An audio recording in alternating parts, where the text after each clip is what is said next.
zahájit velké bitvy. Dostaneme je jednoho po druhým. Koho přesně máte na mysli? První je na řadě pan radní. Pošleme ho pěkně za jeho synáčkem. Dnes je k tomu nejvhodnější den. Pan radní totiž slaví narozeniny a bude mít oslavu na parníku s projevem pro novináře s ohňostrojem. Zní to trochu riskantně. Ale výsledek stojí za to riziko. Vincenzo ti teď řekne náš plán. Dobře, dostat se tam nebude bez pozvánky vůbec snadný, ale věřím, že ty to nějak zvládneš, Tome. Jakmile se dostaneš na palubu, běž na jednu z pánských toalet, je tam schovaný malý kapesní revolver. Při tom projevu ho musíš oddělat, Tome. Tak co, Tome? Vypadá to jako pěkná sebevražda. To se mě už chcete zbavit? Myslím, že to bude lehčí, než to vypadá.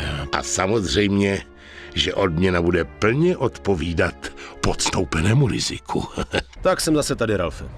Ahoj, Tome, mám tady tenhle auták. Taky jsou dost Jo, paráda, Ralfe.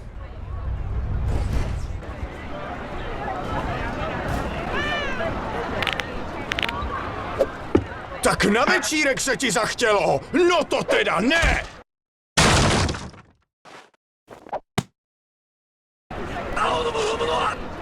OK, kámo, užij si to.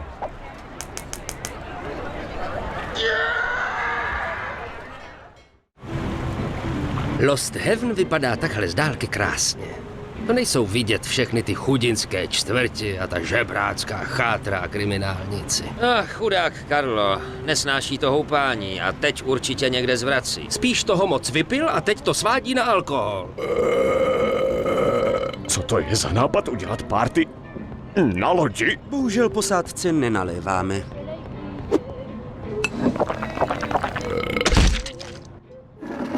Do prdele.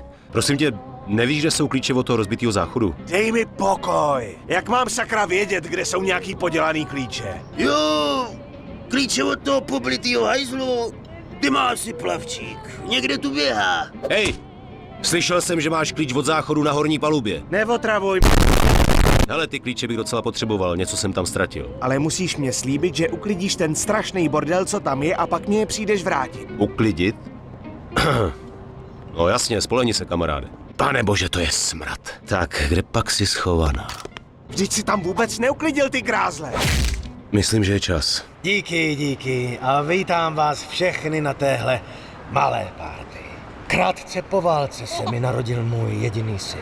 Vychovávali jsme naše dítě tak, aby z něj vyrostl vzorný Američan a vštěpovali jsme mu do hlavy zásady toho nejlepšího křesťana. Chtěl jsem opravit krásný, ale spustošený kostel. Osud tomu ale chtěl, že jsem se nedávno musel v tomto kostele rozloučit se svým jediným synem, kterému ukončil život nějaký špinavý gangster. Slibuji, že po zbytek své kariéry budu bojovat s takovou špinavou lůzou, která poslala na smrt mého syna!